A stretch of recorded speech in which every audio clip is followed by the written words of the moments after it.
Good morning, metalheads of the internet, and welcome to a new episode of the Metal Meltdown. And today we're looking at the self-titled debut album from Skeleton. Skeleton is hardly the biggest band in the world, obviously with this being their debut album, and yet I feel as if I've heard something about Skeleton or seen something about Skeleton nearly every day online for the last 2 months. I've seen articles from Decibel Magazine, I've seen articles from Stereo Gum, a lot of people that I follow and that follow me have been talking about this record. 20 Buck Spin is promoting the ever-living shit out of this thing. I personally do not want to align myself, identify myself as belonging to any one spiritual or religious ideology, but I do believe, ladies and gentlemen, that there is something out there, and I do believe that that something is telling me to take a goddamn look at Skeleton. So to Mr. or Mrs. or whomever universe or whoever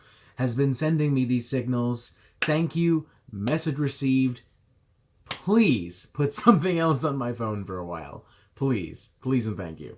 Skeleton are playing a pretty gnarly, pretty down-to-earth, pretty in-your-face fusion of old-school extreme metal styles and techniques, many of which are among the most beloved within the heavy metal community. They've got the riffs, the sound mix, the general metallic energy of what we would expect from early 80s thrash and death metal. They've got a down-to-earth kind of grittiness and attitude, not too dissimilar from that of traditional hardcore punk. Aesthetically, atmospherically, dare I say even spiritually, there's a lot on this album pulled directly from first wave black metal, namely Hellhammer and Venom. And from a purely structural standpoint, this has to be one of the leanest, meanest, and most straightforward releases I've heard so far in 2020. Like, a majority of the songs clock in between 2.5 and 3.5 minutes long. There's nothing particularly progressive or high concept here, and the album finishes at an insanely sharp 27 minutes. None of these ideas or methods of execution are themselves particularly unique to heavy metal, especially not in 2020. But the way that Skeleton is able to bring all of these musical worlds together is kind of fascinating.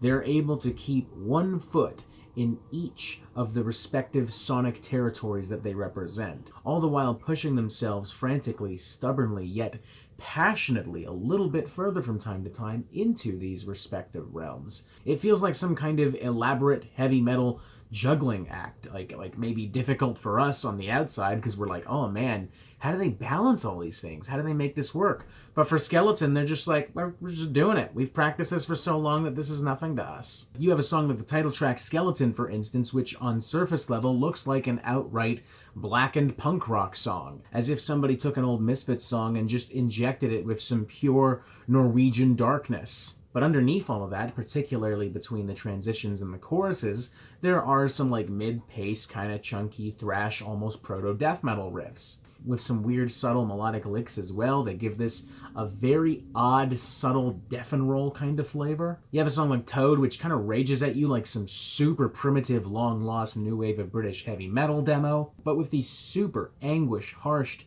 screams, and on top of all that, it wraps up in a very classic punk kind of fashion at a very strict 1 minute and 44 seconds, making it in turn the shortest number on the record. You have a song like Mark of Death, which to me almost has the grit and the authenticity of very early death metal, but performed with the might of very old school Metallica. Like, imagine if 1981 Metallica time traveled to 1986 and started hanging out with Chuck Schuldiner. Even on a number like Catacombs, which comes dangerously close to being outright traditional black metal, still retains enough of the other influences that Skeleton have played around with that they don't full-on divert from anything they've done so far. Ultimately, the numbers that do come closest to actually diverting from this aforementioned blueprint would be numbers like At War and Ring of Fire, but this is mostly because they play closer to the Venom blueprint, which itself is just an amalgamation of extreme styles of their time. So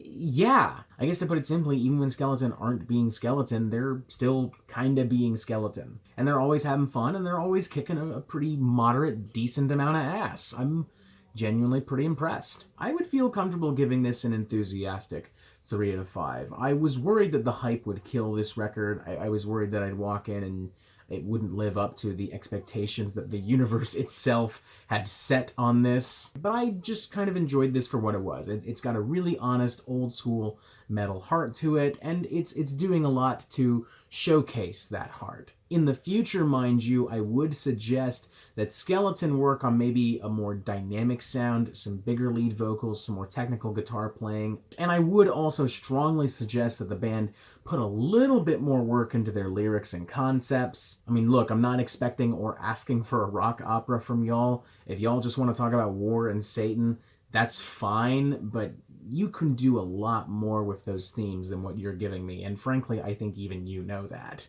But hey, like I said, I still enjoy this. Obviously, none of these complaints, criticisms, whatever, derailed this record for me. If you're looking for a dose of dark, old-school metal with a little bit more brains than usual, this is the place to go. And I would also encourage other retro, heavy, and extreme metal bands to keep a very close eye on Skeleton, because if they keep going on the path that they're going, if they choose to refine, if they choose to expand on the areas where I feel they need to, and they go even beyond that, they could be a real force to be reckoned with in the future. 3 to 5, it's decent. Check it out. And that is it for the Metal Meltdown. I'm not an expert, nor do I claim to be, so what do you think? Do you like this record? Do you not like this record? And what do you want to hear from me next? Thank you for watching. Make sure you press subscribe so you get updates on the Metal Meltdown fucking immediately, and you have yourself a fantastic fucking day.